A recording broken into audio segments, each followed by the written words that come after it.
আচ্ছা, এখানে দেখো কি লিখছে, নিচের প্রতিটি নিয়মের জন্য প্যাটার্ন তৈরি করে সহপাঠীর সঙ্গে আলোচনা করি।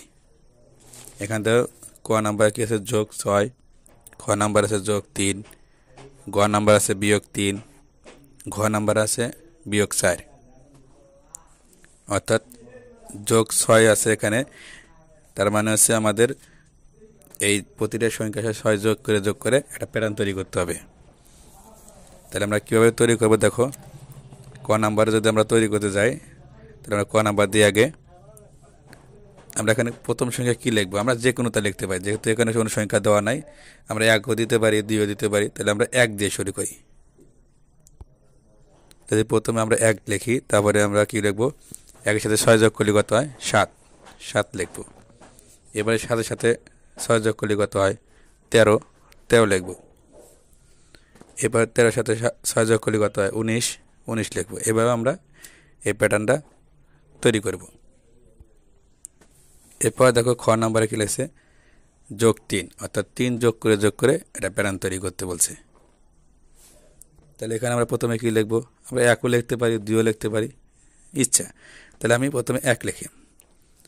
যদি আমরা প্রথমে 1 লিখি তাহলে আমরা 1-এর সাথে 3 যোগ করলে কত হয় 4, আবার 4-এর সাথে 3 যোগ করলে কত হয় 7,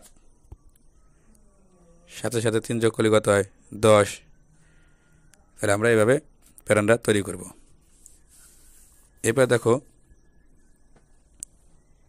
ঘ নাম্বারে কি লিখছে -3, এখানে কিন্তু আমরা প্রথমে 1 লিখতে পারবো না, তাহলে 1-এর থেকে 3 বাদ দেওয়া যাবে না, আমাদের কি করতে হবে, প্রথমে বেশি সংখ্যা লিখতে হবে। তাহলে কত লিখবো, আমরা 10 লিখি, আর বেশি লিখতে পারো সমস্যা নাই, আমরা 10 লিখি। তাই 10 থেকে 3 বাদ দিলে কত হয় 7,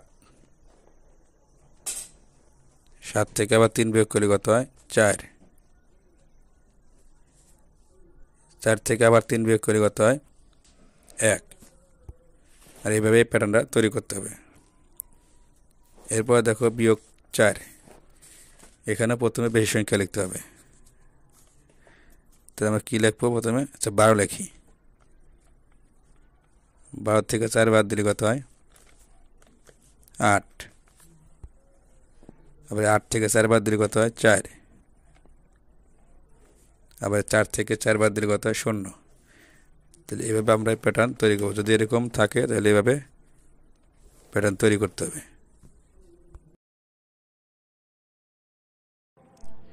প্রিয় ভিউয়ার্স, তৃতীয় শ্রেণীর অঙ্ক বিষয়ে ধারাবাহিক ভিডিও পেতে আমাদের চ্যানেলটিকে সাবস্ক্রাইব করে রাখুন এবং আপনার মূল্যবান মতামত কমেন্টের মাধ্যমে জানিয়ে দিন।